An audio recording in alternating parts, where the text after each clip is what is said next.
Bonjour tout le monde, j'espère que vous allez bien. Moi ça va très bien, j'espère que vous avez passé une excellente journée.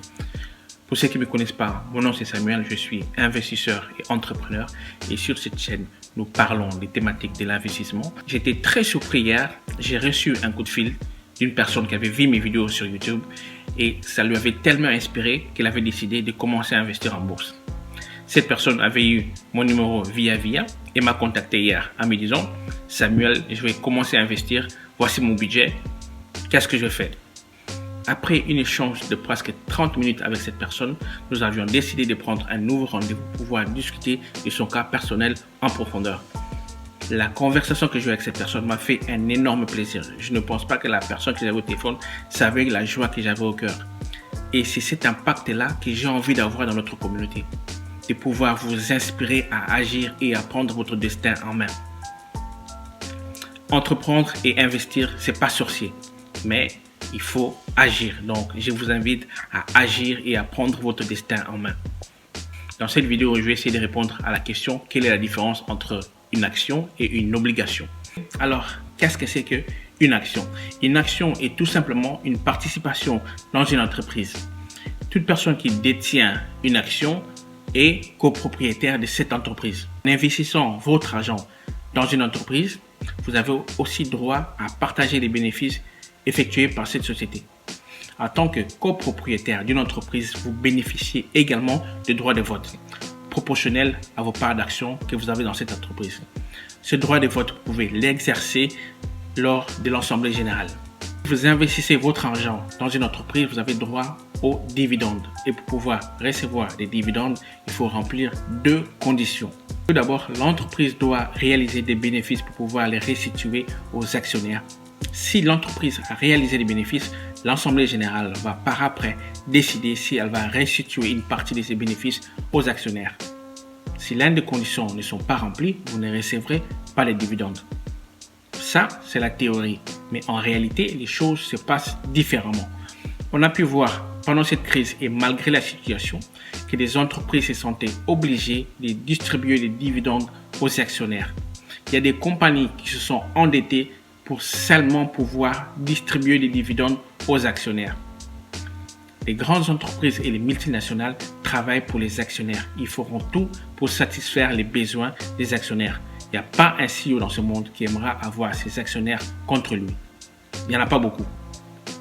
Vous pouvez acheter des actions lorsque une entreprise décide d'élever les capitaux auprès du grand public.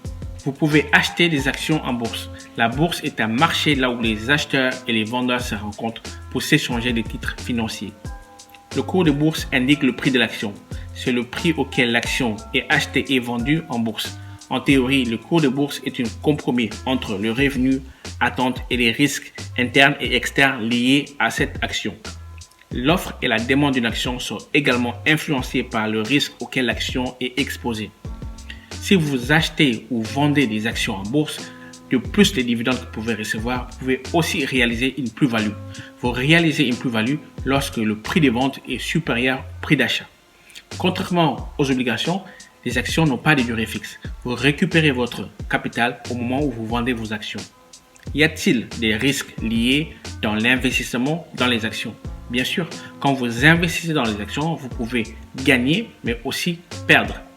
Il y a les risques d'échange. Une action cotée en bourse dans une devise étrangère peut impliquer un risque d'échange vis-à-vis de l'euro. Dès que vous achetez ou vendez une action, vos euros doivent être convertis dans la devise étrangère pour pouvoir effectuer la transaction. Mais aussi, si vous investissez dans une entreprise et l'entreprise fait faillite, vous risquez de perdre tout votre capital. En investissant dans les actions, pensez bien aux frais liés à la transaction et aussi aux taxes liées à l'investissement. Qu'est-ce que c'est qu'une obligation? Les entreprises ont besoin d'argent pour pouvoir la développer. Cet argent, ils peuvent l'obtenir auprès d'une banque par un prêt, soit sur le marché financier. Un bon d'État, c'est l'argent que l'État récolte au grand public pour des travaux de construction ou d'investissement dans le pays. L'entreprise ou l'État qui émet l'obligation porte le nom d'émetteur. Si vous achetez une obligation d'une entreprise ou de l'État, vous prêtez votre argent à l'émetteur. Ce dernier devrait rembourser votre argent dans un temps fixé. En échange de la mise à disposition de vos fonds, l'émetteur va vous verser des intérêts. Quand l'obligation arrive à son échéance, vous récupérez normalement votre mise de capital. Il existe des obligations dont les taux d'intérêt sont variables. Les intérêts que vous recevrez dépendront du taux de marché de l'obligation. Pour certaines obligations, tous les intérêts sont payés une seule fois à l'échéance finale. Il s'agit des obligations de coupon zéro. Comme les intérêts sur ces obligations ne sont pas payés annuellement, le coût et la valeur des ceux-ci augmentent chaque année. À l'échéance finale, vous récupérez donc la somme supérieure au prix que vous avez payé pour l'achat. Quels sont les risques liés aux obligations?